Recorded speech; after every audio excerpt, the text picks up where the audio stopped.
ఏంటి శ్రీమతి, పొద్దు పొద్దున్నే హడావిడిగా ఏమేమో చేస్తున్నావు? ఏమేమో ఉన్నాయి ఇక్కడంతా కూడా. కాకరకాయ recipe. Hi all, welcome to Sumaha's vlogs.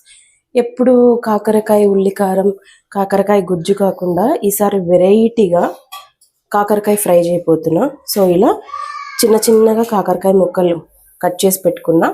ఇక్కడ ఆయిల్ వేడవ్వడానికి పెట్టా, అందులో వేసిస్తున్నా. ఇప్పుడు దీన్ని చక్కగా ఫ్రై చేసుకోవడమే.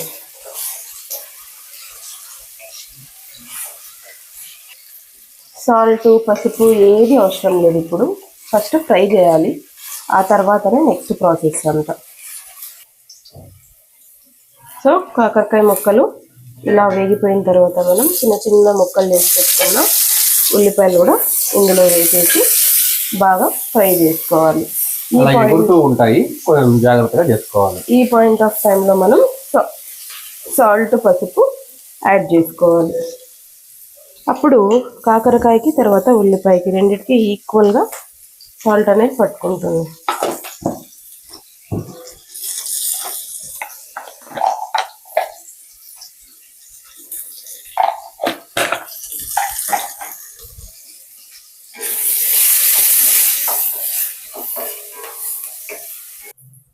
సో ఇందులో గరం మసాలా, ధనియాల పొడి, తర్వాత కారం పొడి, కొబ్బరి పొడి. ఆల్రెడీ కొబ్బరి పొడి మన ఛానల్లో ఉంది, ఎవరైనా రెసిపీ కావాలంటే చూడండి. ఇవన్నీ మిక్స్ చేసుకొని ఇలా మంచిగా ఫ్రై అయిన కాకరకాయలో వేసేస్తే మన కాకరకాయ వేపుడు రెడీ అయిపోతుంది.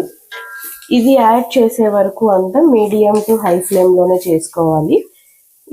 ఈ పౌడర్స్ అన్ని యాడ్ చేసిన తర్వాత లో ఫ్లేమ్లో ఉంచి 1 minute ఫ్రై చేస్తే చాలు. మనకు ఎంతో రుచికరమైన కాకరకాయ ఉల్లిపాయ వేపుడు రెడీ అయిపోతుంది. చూసారా ఎంత చక్కగా, అసలు ఈ ఫ్రై చేస్తుంటేనే గుమ్మగుమ్మలు ఆడిపోతుంది అనమాట. చాలా త్వరగా అండ్ ఈజీగా ఇలా అయిపోతుంది అనమాట. వితిన్ 10-12 minutesలో ప్రాసెస్ అంతా కంప్లీట్ అయిపోయింది.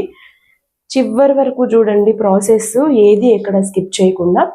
అప్పుడు మీకు రెసిపీ అనేది క్లియర్గా అర్థమవుతుంది. మీరు ట్రై చేయండి, ఎలా ఉందో కమెంట్ చేసి చెప్పండి. Thanks for watching. Subscribe to Sumaha's vlogs.